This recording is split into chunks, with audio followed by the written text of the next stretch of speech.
Welcome. I have some fabulous Black, when I say Black, I mean Black women with me today. And I am so excited to have this conversation about defining Black womanhood.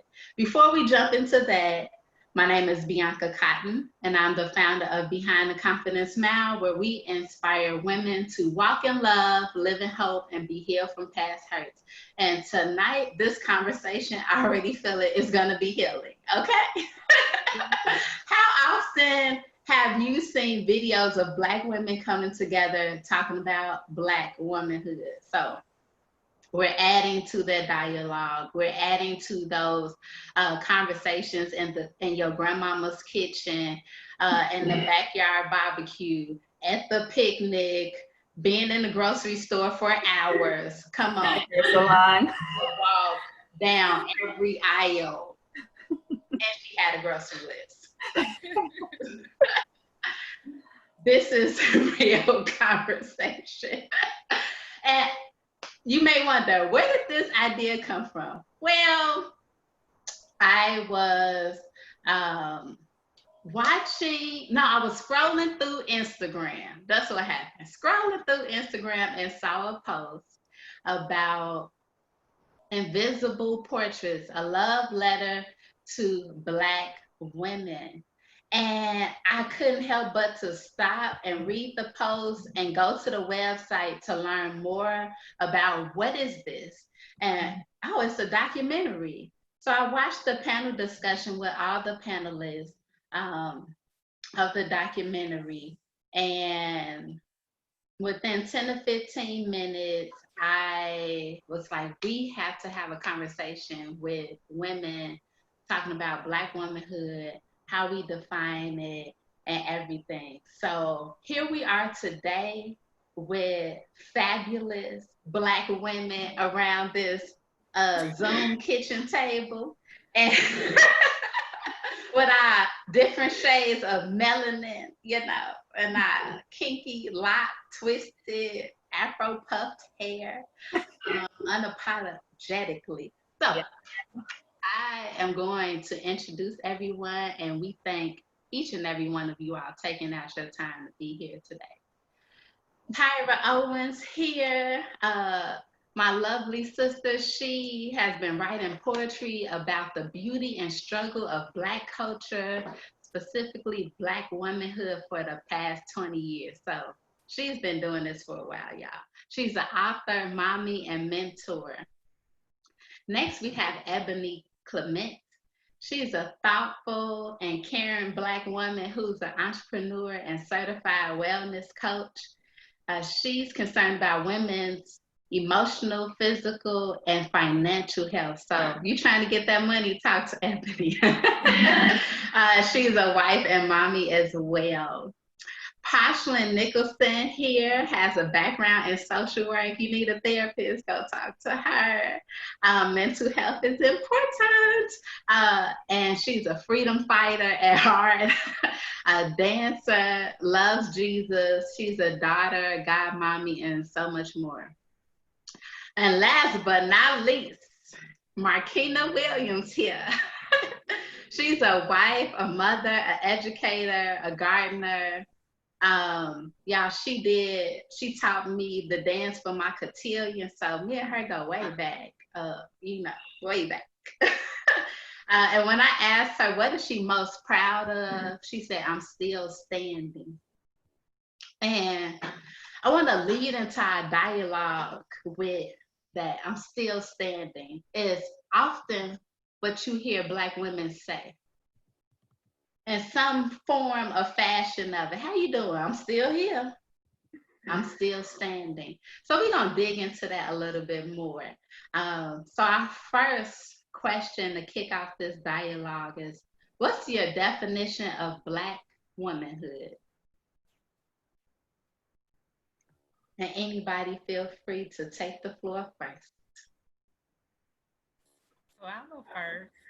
Good evening to the other ladies. Thank you so much to Bianca for putting this conversation together, and just, for extending the invitation in this very necessary conversation.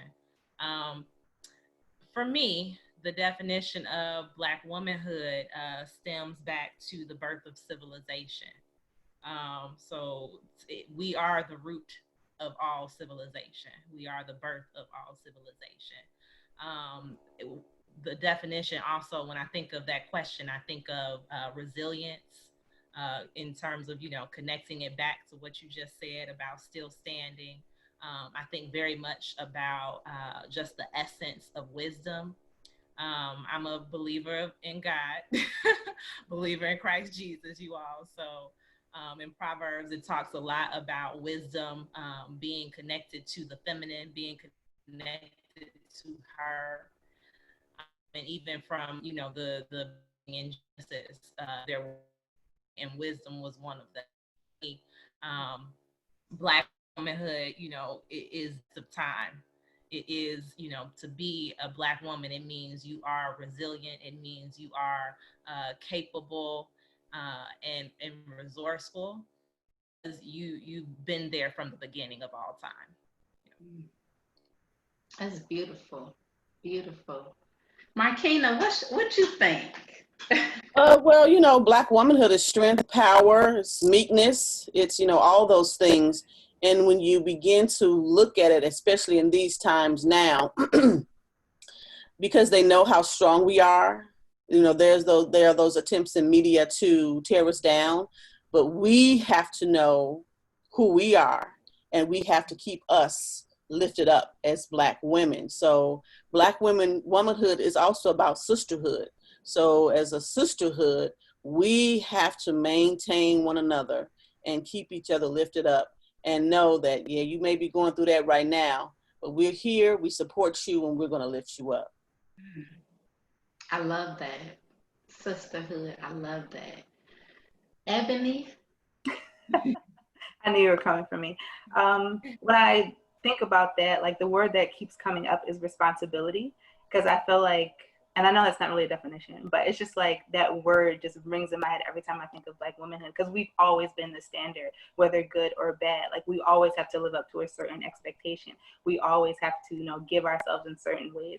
So I'm just like, the responsibility is there. And I'm like, man, we like you said, still standing. Like we're still standing, even though we get so much placed on us, and we have so many people that are looking to us, even if they don't care for us, to set whatever's next going in motion in the world. So kind of like going back to what Tyra said, where we've been there since the beginning of civilization. So we actually are the standard. So that's a heavy responsibility, whether it comes from family, whether it comes from our own Black culture, or whether it comes from society as a whole. Like just thinking about the responsibility of it is like the main thing that I think of when it comes to Black womanhood. This is good. All right, Poshlyn, what you got? What can I say? Good evening, ladies, everyone. I am so thankful to be a part of this discussion, this conversation about Black womanhood. So thank you again, Bianca, for the invitation. I would say the only thing different that I may add that hasn't already been spoken of our greatness, our magic, is probably creativity, in a sense of being birthers. I think we already spoke about how we are the beginning of civilization, but we create communities, we create families. We are like the cornerstone of families. A lot of times I don't want to take away, because I'm a believer in Christ as well, in headship, and the man being the head of the household. However, women, we just add a whole new fingerprint, handprint on a family, on life in itself. And so we create so many things. I think about improvisation. So like when we don't see it, when we don't have it, we create it like this, much like this. We create spaces, we create families, we create innovations and ideas. Like we just create. So yeah. Yes. And to that point, I was thinking about how sanitary napkins came to be. A Black woman created that. And I found that out last year. And I was like, should have known though. I should have known. Right? You know, I'm tired of using this cloth. Let's find something else that can help women for centuries later. So Marqina, you struck a nerve for me in talking about sisterhood. Mm-hmm. And wanted to dig into that a little bit more about sisterhood within the Black community. Do you think that it still exists? Is it in pockets? Like, let's talk about that a little bit more. Well, yeah, I know it still exists. It's not a matter of me thinking. I know it still exists. But what I think is happening is that the adult women are not taking in the younger women. So I did a post probably about a month ago, and it said, African American women, please stop shaming our younger sisters. We are them and they are us. So we have to get back to bringing them into the fold and letting them know, you know, your sister is not your enemy. Yeah, you may have differences, but your sister is not your enemy. And begin to help them understand that this is your support system. This is your support system. We are your support system. We support one another. Because like Poshlyn said, we create. Now, when you sisters get together, you young sisters get together, now everybody wearing the baby hair, everybody doing this, because we create. So we have to begin to help them understand, my sister is not my enemy, my sister is my friend. And bring that back into the fold and stop believing what the media is telling us about African-American young ladies, Black young ladies, of how they're so angry, how they're, you know, they're over-sexualized. So we have to bring them to the fold to help them understand you're beautiful, you are creators, you were created first, and everyone, the standard you set, everyone follows. So really to help them understand even what sisterhood is. So it just goes beyond just, hey, you're my girlfriend, but really understanding what sisterhood is. Yeah. That's true. That's true. Thank you. Anybody else want to add on to that?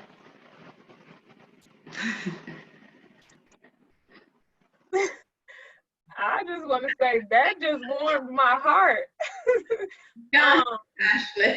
With the first sentence about bringing us into the fold and not talking down on us. Like, listen, we want the wealth of knowledge, the gems that you all have. Like, I really honor the women that have gone before me that are a bit older than me, that I know they got this, they done this, they are doing this. And so we need, I believe that sisterhood is about reaching back, right? And I would like to say wrapping your arms around us and each other. Yeah, it's important for us to do that and be visible doing that in all arenas of life. Definitely, definitely. Tyra, I saw you. Go ahead, I saw you. I'm just trying to absorb, you know, this vibe that Poshlyn was putting out too. Much like what she said about Miss Marqina. I'm like, okay, yes, this is making, you know, very much sense to me. I think the only word that I would really contribute is competition, right? So we live in this world, definitely living in Chicago, or I live in Chicago, you all, and living in America, we live in this place that is very set on this American ideal of being individual, right? And there's no village in that. And we have, for a lot of our communities, maybe not all, because there might be one that I don't know about.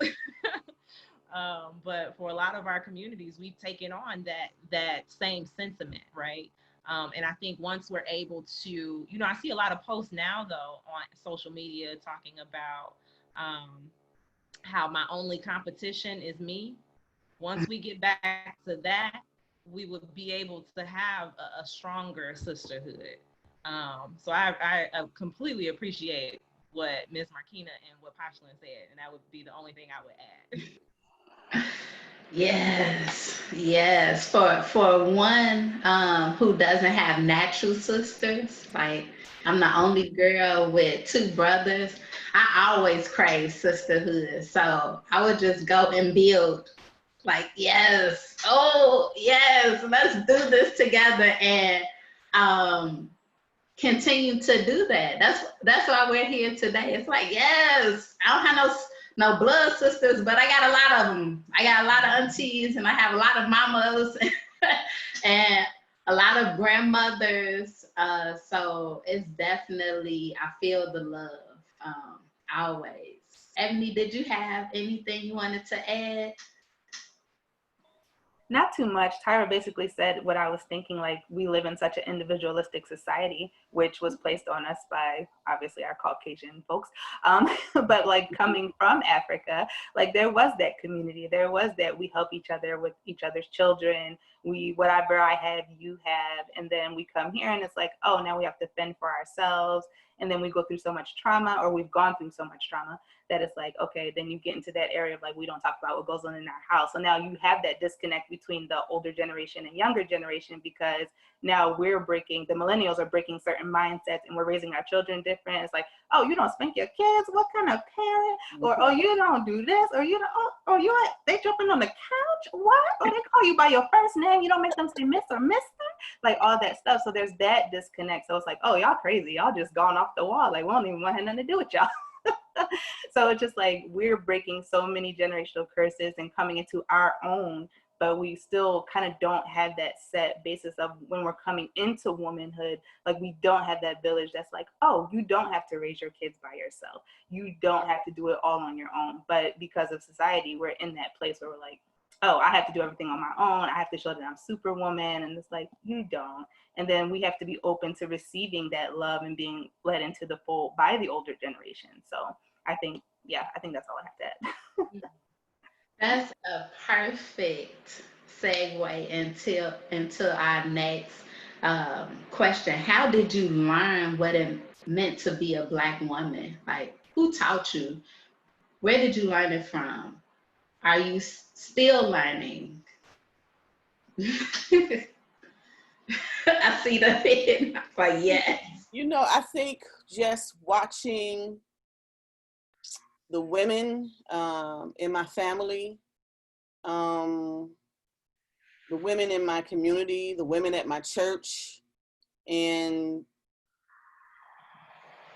I think it still is a process. If you're growing, you're always learning.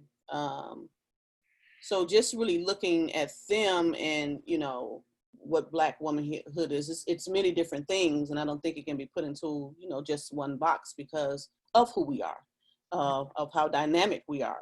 So just looking at, when you look at your grandma, how she, she goes through her Black womanhood, and you're looking at your mom, you're looking at your aunties, you're looking at your girlfriends, you're looking at other women that you admire, and you see how they're going through their own sense of Black womanhood and the knowledge that they pour into you, and how you receive it, and when you receive it, what you do with it, what you put out there with it.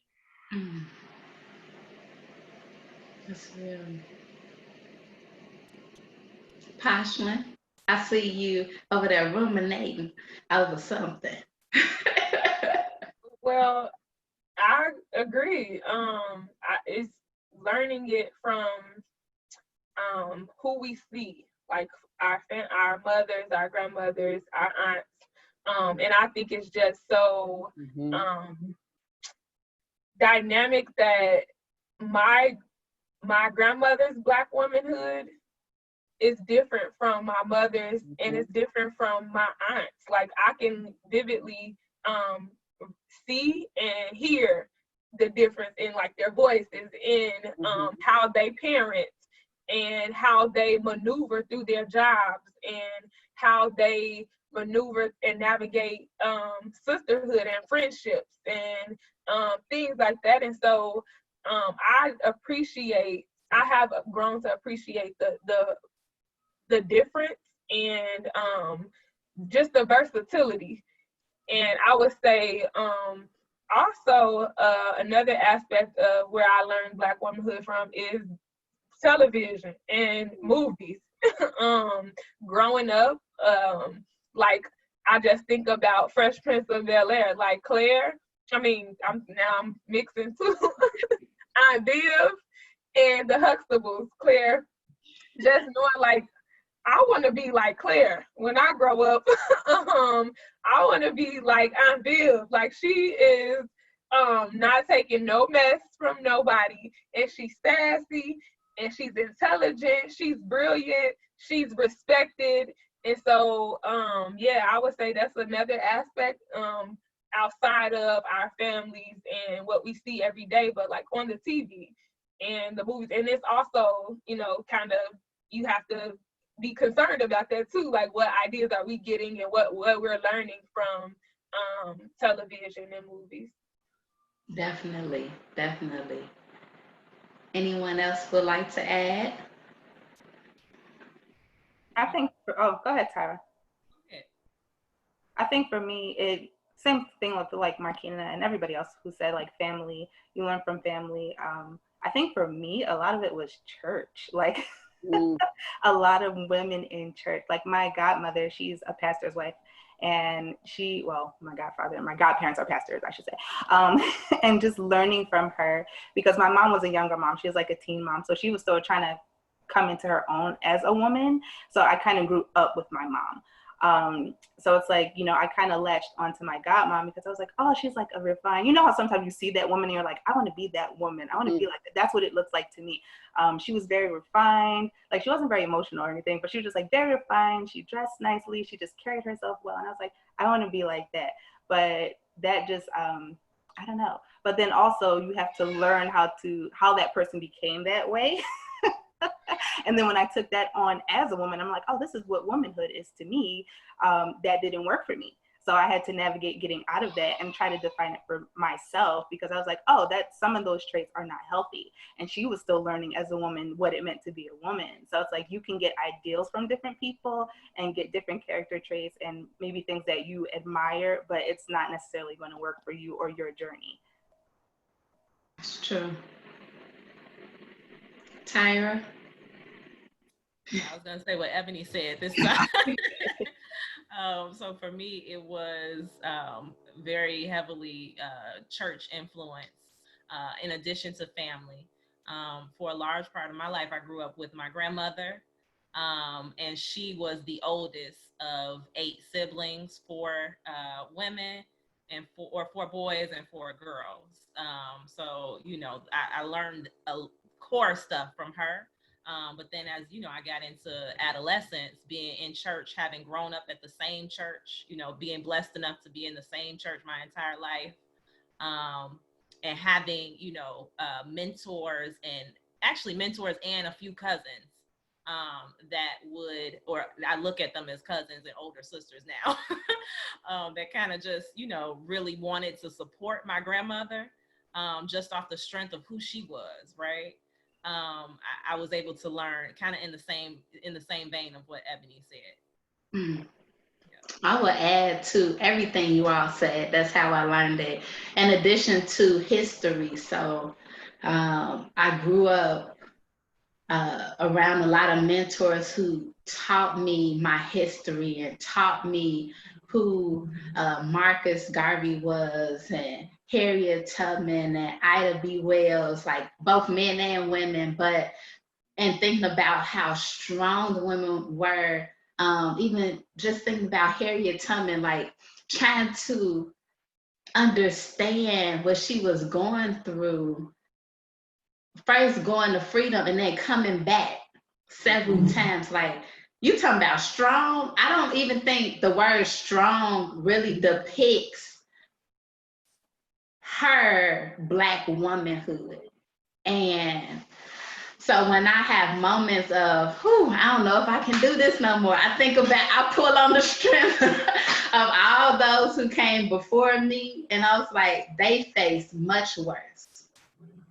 And I'm standing on their shoulders. So when we think about the shoulders of those who we stand on, who comes to mind for you And to Ebony's point, like taking different qualities that you admire and incorporating them into your life and how you best see fit.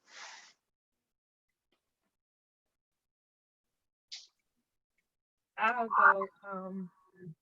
So I was thinking of a woman, as we was talking about the other question too, but one of my high school social workers, she was just phenomenal in every way, but she really inspired me as a Black woman in the professional sense. And during high school, those were some pivotal times in my life, and she just exuded beauty and class and grace and fashion, and she was fly every day. Like, I mean, every day, not a day didn't catch her off. And I just used to be like, this lady, who are you?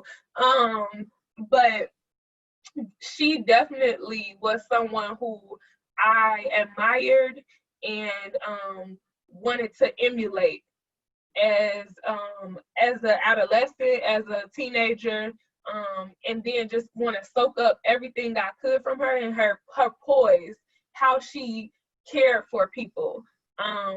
That's what I was most impressed. Even though I was impressed by her fashion and everything, it's how she cared for her students. She was passionate about her work, and I knew that she wanted to be there. And so it just used to excite me and make me want to come to school more, and just like be engaged and be involved in whatever she was doing. Well, what's her name? Her name is Mandy Lily. All right, Miss So Mandy. shout out to Mandy Lily. Miss Lily. We say her name. We not only say the names of those who have been murdered or those who have passed. We say those who are still here too. Yes, absolutely. Shout out to Mandy Lily. Yes.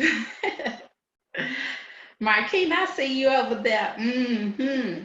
Well, I think about three people. Three very powerful Black women. One is my grandmother. She was fearless. She feared nothing, no man, no woman, nobody. She was fearless. She had a tenacity about her. Then I think about my aunt that raised me. She was fearless as well, but in a more subtle type of way.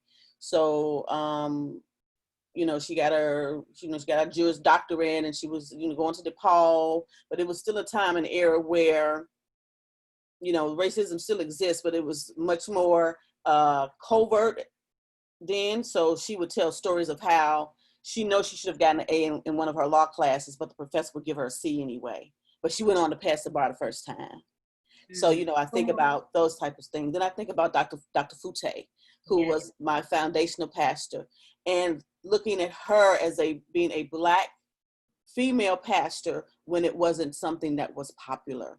And when she had to step in the room, and she said oftentimes she would step in the room and begin to preach or teach, the men would all be off talking to doing something else. But when she got done, she had everybody's attention. You know what I'm talking about, Bianca? Yeah, she had everybody's attention. She was a woman of Zion. She was a warrior woman. So just to really think of them, when I think of those women in my life, they are warrior women. It's not like I'm here to fight, but you see the fight and you know the fight in them. Yeah. And that's just really what I pull on. Yeah. Mm-hmm. Yes, Dr. Fute. I still pull on a lot of stuff she taught.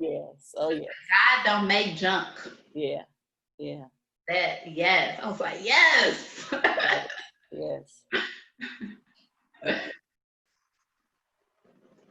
Anyone else? Go ahead, Tyra.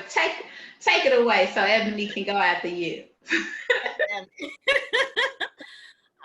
For me, I thought the first person who came to mind was my grandmother.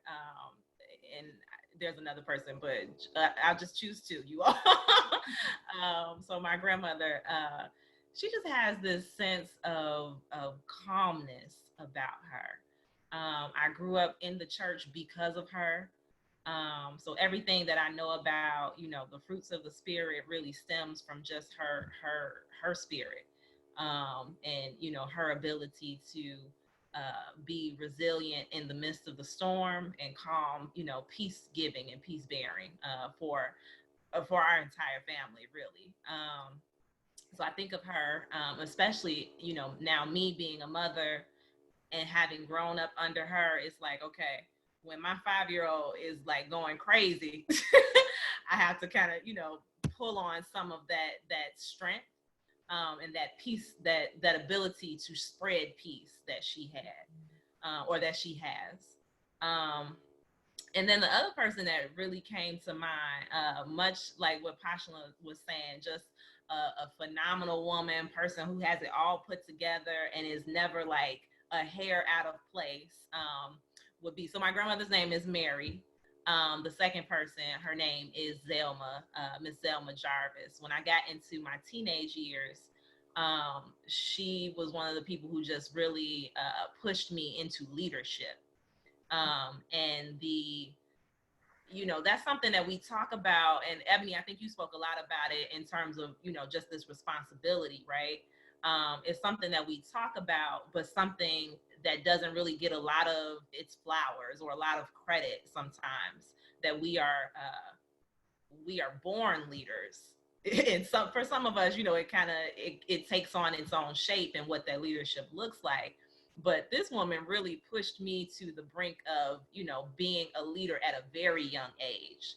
And the way she carried herself, I was able to look at her and say, okay, you're asking me to do this and you're setting the example. And, you know, you're giving me the tools to do it. So I would definitely choose, you know, the two of them that come first to mind. Beautiful. All right, for me, I have two people. I'll start with my godmother first because she had a lot of influence on me. But the reason I chose her name is Valencia, is because kind of like what Tyra said, she's like, she definitely pushed me into leadership. Like when it came to church, I was the lead singer for things. I was writing. I was the first person that she's like, oh, we're doing the play. You want to be the moderator? You want to do the monologue? You want to do this? We need to write poetry. Oh, I need somebody to help me do the Sunday school lesson. It's going to be you. She got 4 kids, but it's going to be me. So she really groomed me into like, and I hate, like, Bianca, you know this, like, I hate being in the forefront. I'm like, I'll help, you know, whatever you need, as long as you don't ask me to speak or be in front of people, I'm happy. But she was like, no, you're going to do this, you're going to do this. And that really pushed me. And I wound up going to college for communication. So, and that goes into my next person. Her name is Michelle. Fanfare story. She just has a really cool name, so I like to say it. But she was the first, I don't want to say free Black woman, but that's what I think of when I think of her. Because it's like, you know, after being groomed so much as a young Black woman and being in the church, you know, like church kind of puts you in a box sometimes. But she was like the first free Black woman that I met. Like she just had her own style. She was okay being different. I mean, she's still that way, but like she's married to a white man, but she's still secure in her Blackness. She does so much, and like just her creativity. And me, I like structure, like A, B, C. But her, she's like, oh, I make jewelry, and I'm looking at her jewelry, and she got 2 red beads and a black bead, and over here she got a white one and a pink one, and I'm like, that don't match, that don't go. But she taught me to think outside the box and not be in that box. So to me, just when I got to college is also when I got out of Philly, which is where I'm from. And it was just like being in that experience of seeing her as a Black woman in a predominantly white culture, working at a predominantly white school, being free in her Blackness. It was amazing. And I was just like, I just look at her and I was so amazed. I was like, oh my gosh, like just to see that, like you good even in all of this. But that inspired me a lot to just rethink a lot of things that I learned and to be more comfortable being myself when I felt like I didn't fit in. So you don't have to fit in. And that's kind of what she taught me, which was very, very important and still remains important to me. That's so good. And that was my next question, Ebony. So thank you for queuing me up. What does freedom mean to you? And Ebony gave an awesome example of that. And over years, I've battled had dialogue with myself, with others about freedom. What does freedom mean being a Black woman? What does freedom mean being a Black person? What does freedom mean being Black in America? Or when I would travel abroad in South Africa, what does freedom mean being a Black person that was born in America? Because I didn't like telling them I was from America and South Africa. You know, so what does freedom mean for you? And if you don't have a definition, it's okay. You can take us through your thoughts. It's not really a definition, but when you said the question, like, I think of choices and options. Like, every day we make choices, but we don't always have options. And I think that's the biggest thing when it comes to freedom, is having those options. And that's like something I learned like in multi-level marketing. It's like money gives you options and things like that. Like, it's not necessarily that people don't have what they need, they just don't have options, which is different. So I think freedom is being able to make choices and also have options. And I think as Black people, we a lot of times, because of where we are and because of the things that have gone on in our country and just so many other things, like a lot of us don't have those options. But, you know, whether it's to whatever school we want to go to, or like just being ourselves, like we go through so much oppression, whether it's at work or, you know, just everywhere. Like, it's just everywhere at this point. And I think it's coming to the forefront now. And it's like, now we have to define, what does that look like? Like, we don't just want a Juneteenth holiday. We just want to be able to walk down the street or sleep in our bed or whatever. So it's like, you know, having choices and options, that is a big part of freedom. And yeah, I don't know if that's like really a definition, but it's just the thoughts that come to mind when you ask that question. That's good. Choices and options. I never thought about it in that way, because the rhetoric that I've grown up with is that you make decisions, you make choices so that you can have options. Like, that's how I've heard it, but never in that way. So thank you. Tyra, I see you. I was thinking, you know, as Ebony was talking, my definition is probably a little akin to hers. Just as, you know, you saying, how does freedom look for us on different spectrums, right? I've been thinking about that a lot, and having conversations with a lot of Black men, actually, about what vulnerability looks like. And for me, freedom, and this is how I kind of tie this in, for me, freedom is all about being able to be your truest self and being vulnerable. So a lot of times in our society, we look at vulnerability as being synonymous with weakness, when really my definition, you know, comes from this idea that if I'm able to be vulnerable with you, I am able to be my freest self with you. So I would say it's very, you know, tied to a lot of what Ebony said. And then I would also add, you know, I have this poem, it's actually titled "No One Wants a Free Woman." And in it, it just says, when I say stop that, it hurts me, people tend to parade around my wounds, or parade around how strong I was before. So that's the gist of it. You know, just being able to be vulnerable without somebody judging you, or without somebody, you know, trying to tell you, oh, well, you should be stronger. Yeah. Mm. Mm.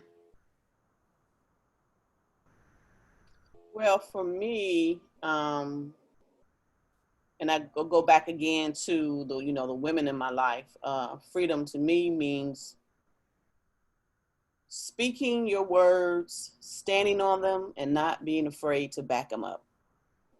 And I think a lot of times, as in this culture, especially as women, and especially as Black women, you know, we're told, watch how you say something, be careful the way you say it, present it, and, you know, make it real pretty.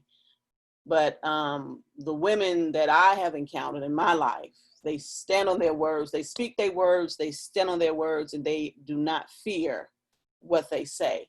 And if you have some comeback for it, they're going to give it to you again. and they're going to let you know, this is what I'm standing on. Now, you can accept it or you don't have to accept it, but this is what I'm standing on right now. So that's what freedom means to me, especially as a Black woman, to be able to speak your truth, stand on your truth, and that's it. Mm. Yes. Mm. Poshlyn? Listen, I don't be having much else to add to those wonderful definitions. I think if I did have anything else to add, I would just say, and as it relates to Black womanhood, I have seen freedom be demonstrated in setting boundaries for yourself, and along the same lines of what it has already been said, of like unapologetically being yourself, and not policing yourself to accommodate other people. Yeah. That's good. Yes, all of this is freedom.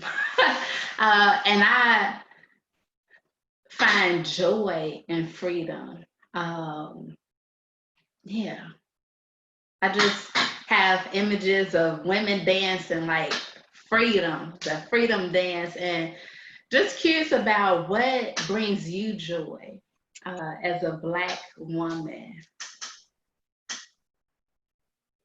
I'll answer that. Being an educator, first and foremost is educating children.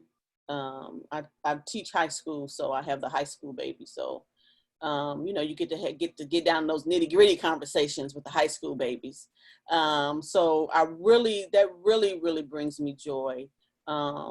As being an educator and watching them grow. When you first get them, they're here at the beginning of the year. By the end of the year, you've seen this growth process, and you've seen this person move from one stage to the next. And even with my own children, it's the same thing. They bring me joy.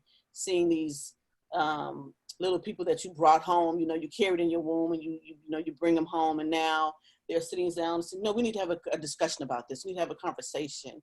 So, for me, just watching not only children, but people grow. I'm a gardener, so to start something from a seed and then to see it come to fruition, it's like, oh, wow, I planted that seed and now look at it, it's growing, it's producing, and it can produce something else. It can send out another seed. And that's what I think about. And for an educator, it's not about saving everyone, but it's about the touch. You touch one, that one touches somebody else, and that one touches somebody else. That's what really brings me joy. Yes. Beautiful, Marqina. Yes, educate us. Come get my children, Okay. Ebony, what brings you joy? What brings me joy? Options. But one thing that brings me joy is encouraging others. And that is, I love to see, similar to what Marqina was saying, was like the growth in other people, especially women, because I know what it's like to come from being bound from, whether it's a mindset or whether it's depression or whether, just things that we've self-imposed limitations, things like that. So to see women walk in measures of freedom, and go with them on different journeys, like, oh, you might have come from here and I saw you in this state and now I've seen you grow to this state. Or like, even if it's something is like, oh, I wanted to cut off all my hair, I wanted to start my natural hair journey, just those little steps that women take to become more themselves, like that brings me so much joy because I know what it's like to be bound. So, just bound in womanhood or just whatever it is. And then seeing women come out of that and move into better versions of themselves like that, and better versions of money too. I'm always gonna go back to money. That's another thing that brings me joy. Not money in itself, but the financial independence, because my mom was a single mom. So I'm like, had she had the finances to take care of us, that would have taken a load off the burden and all that. So to see women that are now becoming financially independent like that brings me a lot of joy, because I know that's going to alleviate a lot of stress, which is going to help them to live longer and to feel better. Say that. That's a whole teaching right there. You might want to do that video. Wink, wink. So, I didn't see that. Yeah. So for me, I would name two things. So my nickname for my daughter is actually My Joy. So, and her real name is Samia, which means to be put on a pedestal. So for me, it's always reinstilling that each day for her as her mother, I'm supposed to celebrate even the smallest joys of life. But so I would name her first, and then I work with youth too. I've never been in a classroom, with 30 of them, or, a large amount of them. But even before I had my daughter, I was working in pre-K to 5th grade, and then now primarily with middle school students and teenagers. So I do completely agree with that seed portion that Marqina was talking about. But I think another seed that I would, think of when I think about what gives me joy is being able to create something and watch it, kind of manifest or blossom into something else. I think part of the reason why I'm a poet and why I love, just the art of storytelling is because of that. Like you can, even like what we're doing today, like I have just learned so much about these beautiful Black women just sitting here listening that I would not have known if you hadn't put this together, right? Or hadn't asked us to come into the fold. So for me, being able to find as many ways as possible to flex my creativity, that muscle of creativity brings me joy too.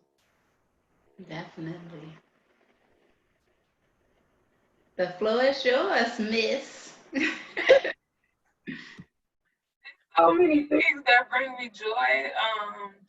But I would say dancing brings me joy, which Bianca knows that already.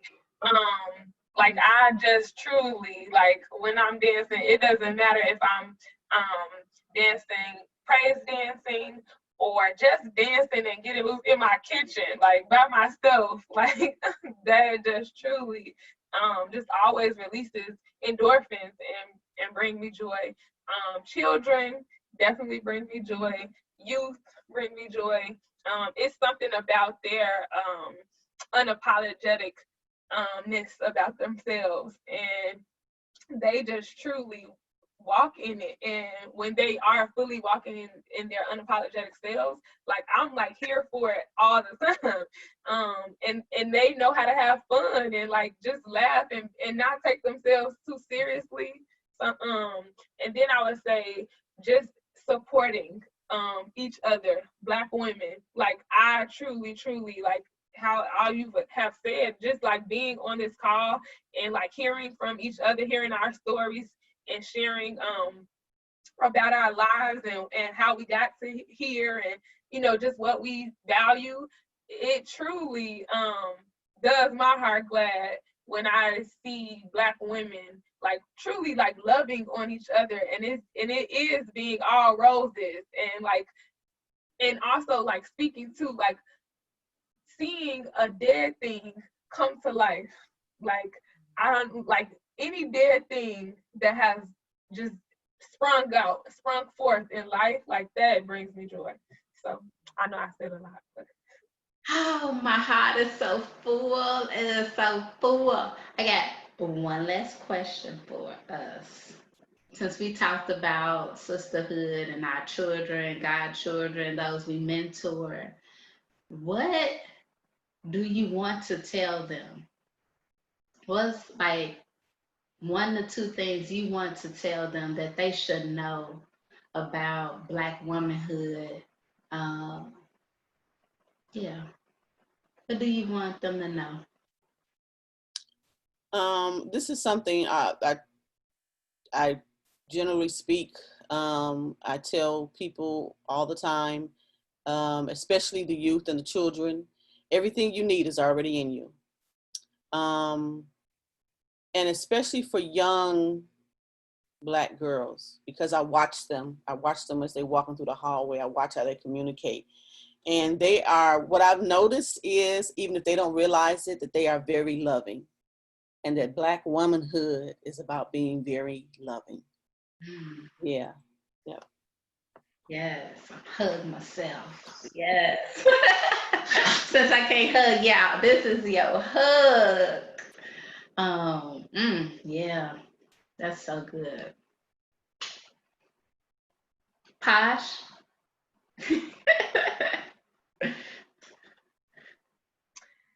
I think we've been saying it all along, but be unapologetically yourself. Learn to walk in your own who you are, and not policing yourself. It's okay to get it wrong or something's wrong, and being open to learning. Yeah, that's good. That's good. Ebony. I knew it. For me, I would say that Black womanhood is valuable. It is very valuable, because obviously the world will tell you that it's not. It may show you that it's not, but Black womanhood is valuable. Definitely something I would want to tell my daughter, especially as she's obviously darker skinned. And I've heard the narrative a lot where it's like, oh, the world doesn't value dark skinned women. Like, there's so much against darker skinned women. And I'm like, you're not going to have that narrative. That's not your, that's not your story. That may be how other people feel, but that's not going to be you. So I will say that Black womanhood is of value, and nobody can take that away from you. And it's also an honor.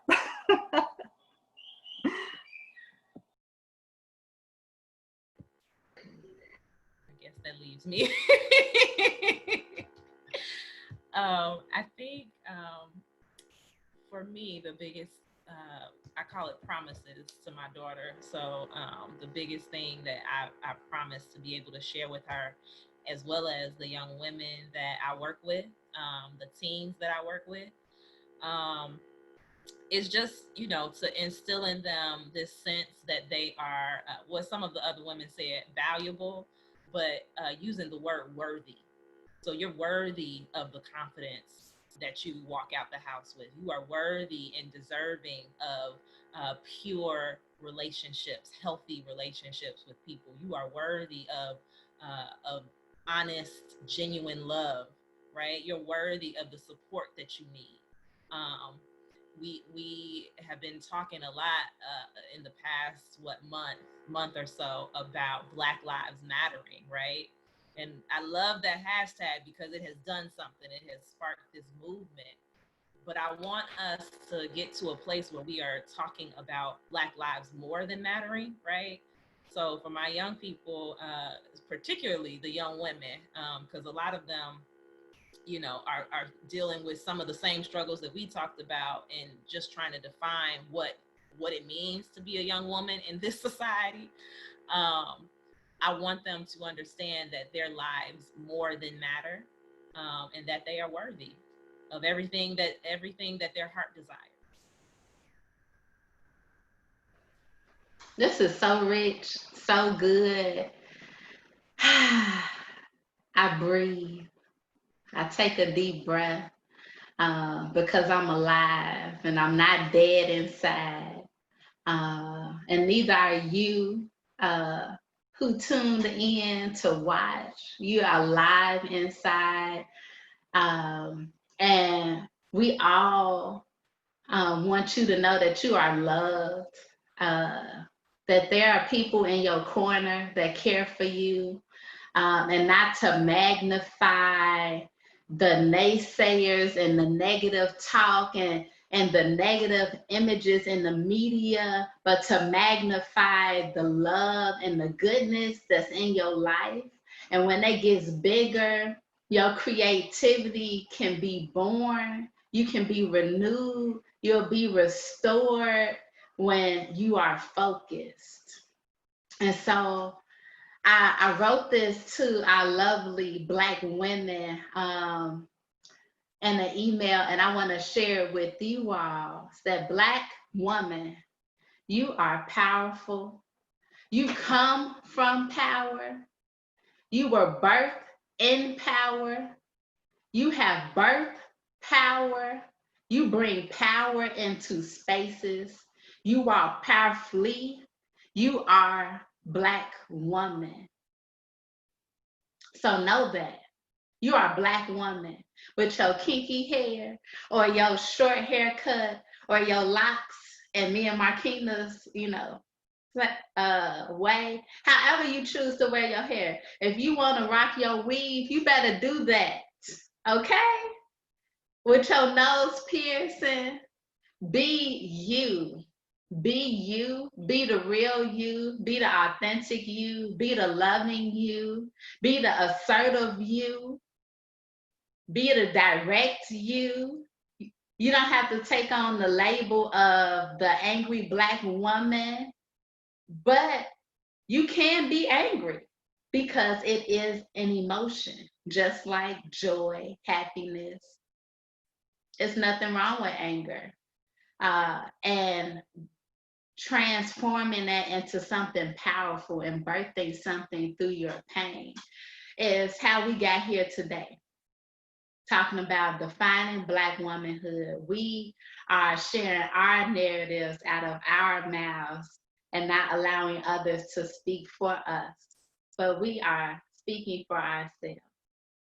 So thank you, each and every Black woman, Ebony, Tyra, Poshlyn, Marqina, for you being here today and being your beautiful Black self.